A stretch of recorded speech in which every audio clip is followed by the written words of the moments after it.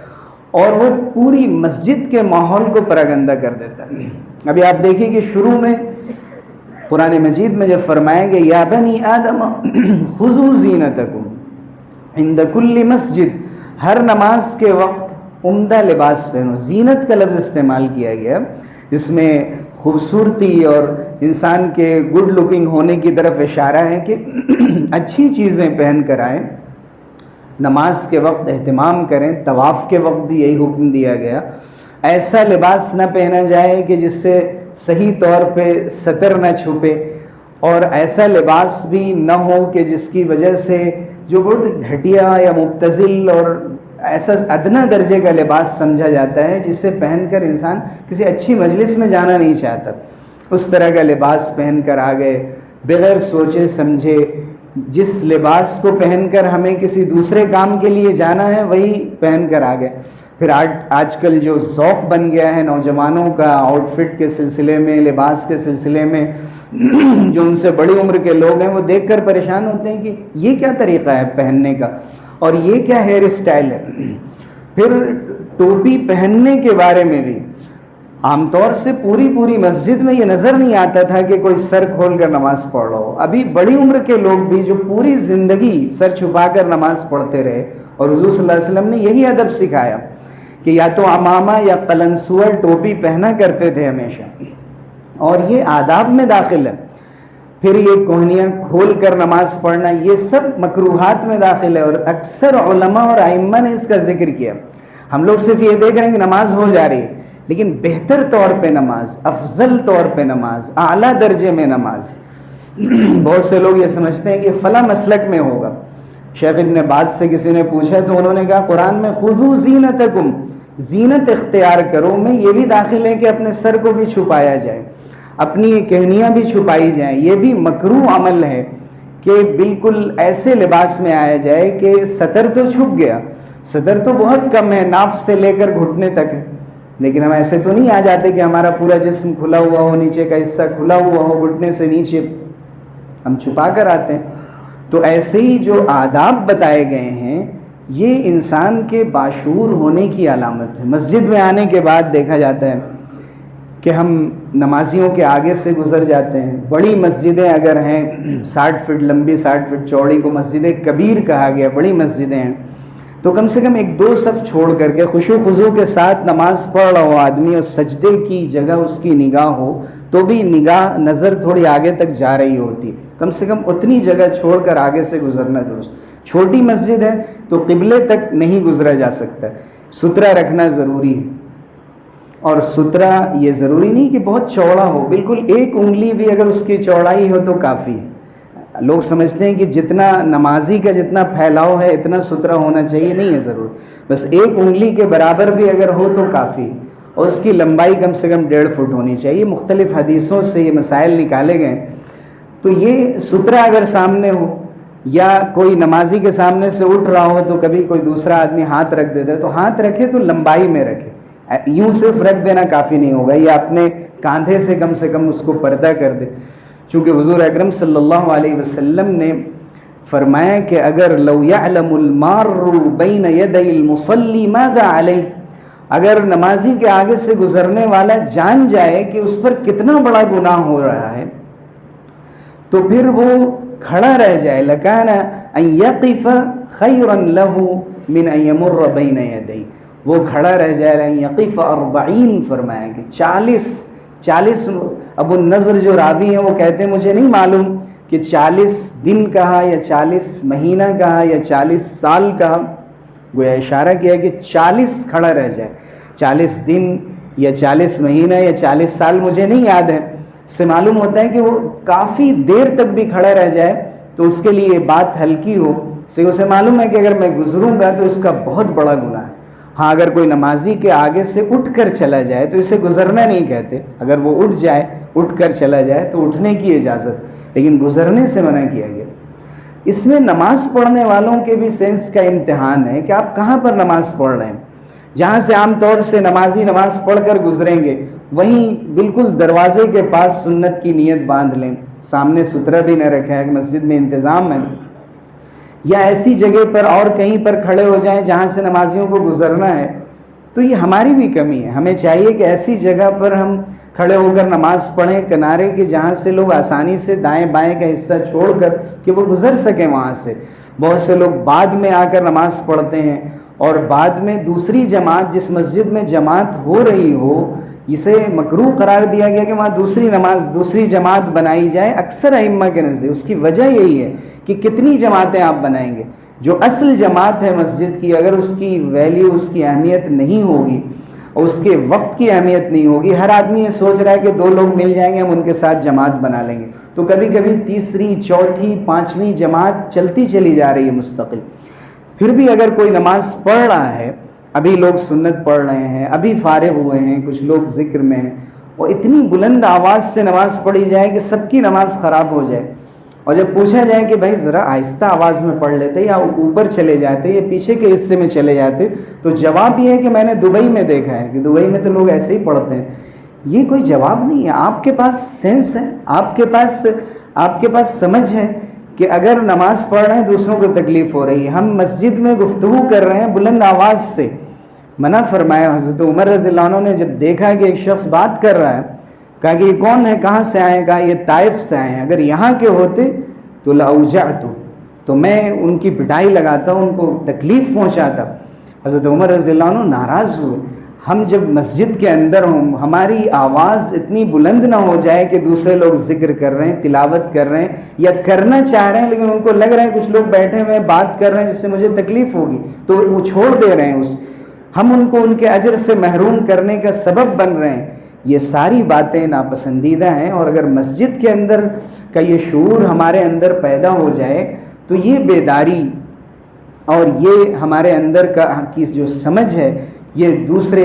مسجد کے باہر بھی جائے گی اور ہر جگہ ہم ان آداب کا لحاظ کرنے والے بنیں گے۔ صفوں کے سلسلے میں جب کہا جاتا ہے کہ صفیں درست کر لیں، اب کافی دیر تک اعلان نہیں کیا جا سکتا ہے نماز کے وقت، بہت سے لوگوں نے اخبارات میں اور نیوز پیپر میں اس پہ مراسلے بھی لکھے ہیں کہ ائمہ کو چاہیے کہ تفصیل سے سمجھائیں کہ صفیں درست کریں کا کیا مطلب ہے، لیکن ہر نماز میں صفیں درست کرنے کا پورا مطلب سمجھانا ممکن نہیں ہے، لیکن سب کو اکثر لوگوں کو معلوم ہے کہ اپنی ایڑیاں صف جہاں سے شروع ہو رہی ہے وہاں رکھنی ہے، اور ہم ایک دوسرے کو دیکھ کر سکتے ہیں، ایک دوسرے کی مدد کر سکتے ہیں، ایک دوسرے کو یاد دلا سکتے ہیں۔ لَتُسَوُّنَّ صُفُوفَكُمْ أَوْ لَيُخَالِفَنَّ اللَّهُ بَيْنَ وُجُوهِكُمْ، کہ تم صفوں کو درست کرو یا تو اللہ تعالیٰ تمہارے چہروں کے درمیان یا بین قلوبکم تمہارے دلوں میں اختلاف ڈال دے گا، یعنی اتحاد اور دل کے اندر ایک دوسرے کا احترام ختم ہو جائے گا۔ لیکن اگر تمہاری صفیں درست رہیں گی تو وہ صف بھی درست رہے گی جو مسجد کے باہر ہے۔ ہمارا اتحاد، ایک دوسرے کے لیے درد، ایک دوسرے کے لیے کھڑا ہونا، یعنی نماز ہمارے لیے تیاری کا ذریعہ ہے، نماز ہمارے ذہن و دماغ کو بدلنے کا ذریعہ۔ تو صفوں کی درستگی میں خصوصاً نماز جمعہ کے لیے جب ہم آتے ہیں اس موقع سے بھی ہمیں اس بات کا خیال رکھنا چاہیے کہ ہم جس وقت صفیں درست کر رہے ہیں ہمارے کاندھے کاندھے سے ملے ہوئے ہوں، بیچ میں جگہ خالی نہ ہو، سب سے پہلی صف پر توجہ دی جائے تو پیچھے کے لوگوں کو اس سے صحیح سبق ملتا ہے، اور ایسے ہی بعد کی جتنے صفیں بنتی ہیں وہ صحیح بنتی چلی جاتی ہیں۔ حضور نے فرمایا کہ اگر کوئی کسی کو کھینچ رہا ہو، اپنی طرف لا رہا ہو تو اسے نرم پڑ جانا چاہیے، نہیں یہ کہ وہ اکڑ جائے اور وہ یہ سوچنے لگے کہ میری شان کے خلاف ہے۔ یہ مسجد ہے، اللہ کا گھر ہے، یہاں ہمارے اندر تواضع ہونا چاہیے، سکون ہونا چاہیے جب نماز کے لیے آ بھی رہے ہیں۔ حضور نے فرمایا اذا سمعتم الاقامہ فامشوا الی الصلاۃ، جب اقامت تم نے سنی اور نماز کی طرف بڑھے، فعلیکم بالسکینۃ والوقار ولا تسرعوا، سکون اور وقار کے ساتھ نماز کی طرف بڑھو، جلدی مت کرو، جو نماز پا لو اسے مکمل، جو اسے پڑھ لو، وما فاتکم فاتموا، جو رکعت چھوٹ جائے اسے مکمل کر لو۔ اگر ہم دوڑ کر نماز کی طرف جا رہے ہیں تو نماز کی طرف نہیں دوڑ رہے ہیں، نماز سے دوڑ کر بھاگ رہے ہیں کہ ہمیں ایک رکعت سلام کے بعد پڑھنا مشکل لگ رہا ہے، اسی لیے کسی طرح دوڑتے ہوئے ہم رکوع میں شامل ہونا چاہتے ہیں۔ تو رکوع کو اگر آداب کے ساتھ اور سکون کے ساتھ پایا جا سکتا ہے تو تھوڑی تیزی سے قدم بڑھایا جا سکتا ہے، لیکن اگر بہت بے ڈھنگا سا معلوم ہو اور ادب کے خلاف معلوم ہو اور لوگ دیکھ کر سمجھیں کہ یہ کیا کر رہے ہیں تو ہمیں ایسے طریقہ اختیار کرنے سے منع فرمایا گیا۔ اسی طرح مسجد کے آداب میں یہ بات بھی داخل ہے کہ کوئی بھی تکلیف دہ چیز نہ ہو۔ حضور صلی اللہ علیہ وسلم نے فرمایا من اکل ثوما او بصلا فلیعتزلنا، کہ اگر کوئی لہسن یا پیاز، کچی پیاز کھا لے تو ہمارے قریب نہ آئے، ہم سے دور ہو جائے۔ راوی کہتے ہیں کہ مجھے شک ہے کہ یہ کہا، امام زہری کہتے ہیں کہ فلیعتزل مسجدنا ولیقعد فی بیتی، ہماری مسجد کو چھوڑ دے، گھر میں بیٹھ جائے۔ اتنے سخت الفاظ میں حضور صلی اللہ علیہ وسلم نے فرمایا۔ تو یہ صرف لہسن پیاز کی بات نہیں ہے، کوئی بھی بدبو ہو، کوئی بھی تکلیف دہ چیز ہو جو دوسروں کو ناگوار ہو، جو عام ادب کے خلاف سمجھی جاتی ہو، جس میں موبائل فون کا استعمال بھی ہے اور دوسری حرکتیں بھی ہیں یا آپس میں ایک دوسرے کے اشارے سے بات چیت بھی ہے، ان تمام چیزوں کے سلسلے میں حضور اکرم صلی اللہ علیہ وسلم نے گویا توجہ دلائی کہ اسے ناپسند کیا گیا۔ حضور صلی اللہ علیہ وسلم نے ایک دوسرے موقع سے فرمایا کہ یہ حرام نہیں ہے لہسن یا پیاز کے بارے میں، لیکن مجھے پسند نہیں ہے۔ اور حضرت ابو ایوب انصاری رضی اللہ عنہ کے پاس جب کسی نے حضور کے پاس لایا تو آپ نے فرمایا کہ پہلے ان کو دکھاؤ۔ انہوں نے دیکھا تو اس میں غالباً لہسن تھی، تو انہوں نے کہا کہ ان کو دے دیں۔ حضور صلی اللہ علیہ وسلم سے جب پوچھا گیا کہ کیا حرام ہے، حرام ہوا، آپ نے فرمایا بل اکرہ، میں پسند نہیں کرتا ہوں، فإنی اناجی من لا تناجی، میں ان سے بات کرتا ہوں، یعنی فرشتوں سے میری ملاقات ہوتی جن سے تم سے ملاقات نہیں ہوتی، اس لیے میں پسند نہیں کرتا۔ مسجدوں میں جب فرشتے آتے ہیں تو ان فرشتوں کے آنے کا احساس ہم اپنے اندر پیدا کریں، ہم جمعے کے دن کو سیکھنے کا ذریعہ بنائیں۔ مبارک وقت ہے، مبارک وقت میں ہم نیت کریں کہ ہم اللہ کے دین کو سیکھیں اور اس کو عمل میں لائیں۔ جمعے کے دن آنے کے جو آداب بیان کیے گئے، جلدی آنا اور اس سے پہلے غسل ہے اور خوشبو ہے، اور پیدل آنے کی اہمیت اور زیادہ بتائی گئی۔ مشى ولم يركب، پیدل آئے اور سوار ہو کر نہ آئے اگر قریب ہو، کوئی دشواری نہ ہو۔ اور اس کے ساتھ ساتھ پھر حضور اکرم صلی اللہ علیہ وسلم یہ فرمائیں کہ جب مسجد آ گئے تو ثم ينصت اذا تكلم الامام، جب امام بات کرنے لگے تو خاموش ہو جائے۔ کہیں فرمایا کہ استمع وانصت، کہ غور سے بات کو سننے لگا اور خاموش ہو گیا، تو اس پر اجر بتایا گیا کہ اس جمعے سے لے کر اگلے جمعے تک کے گناہ اس کے معاف کر دیے گئے۔ بعض روایتوں میں زیادتی ثلاثتی ایام، اور بھی 3 دن مزید، گویا 10-12 دن کے گناہ اللہ تعالیٰ نے اس کے معاف فرما دیے اگر کوئی اس کا اہتمام کرے۔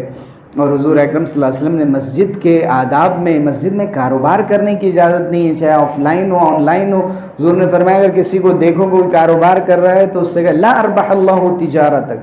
تمہیں کوئی فائدہ نہ ہو تمہارے کاروبار میں۔ کوئی اپنی گمشدہ چیز کا اگر اعلان کر رہا ہے تو اس کے بارے میں فرمایا کہ اسے کہہ دیا جائے لا ردہ اللہ علیک، اللہ تعالیٰ تمہیں وہ گم ہوئی ہوئی چیز واپس نہ کرے۔ اتنے سخت انداز سے اسے بیان کیا گیا، اور ہر آدمی چاہتا ہے کہ اس کی چیزوں کا مسجد کے مائک سے اعلان کر دیا جائے، اور یہ ہمارا حق ہے۔ حضور صلی اللہ علیہ وسلم نے منع فرمایا اس سے، آپ اپنی چیزیں ڈھونڈیں۔ اسی طرح سے پھر خطبے کے موقع سے ممس الحصى فقد لغا، کنکری پڑی ہوئی ہے اسے بھی، اگر جو خطبہ ہوتا ہے عربی کا جو اصل نماز کے آداب کا اور جمعے کی نماز کا حصہ ہے،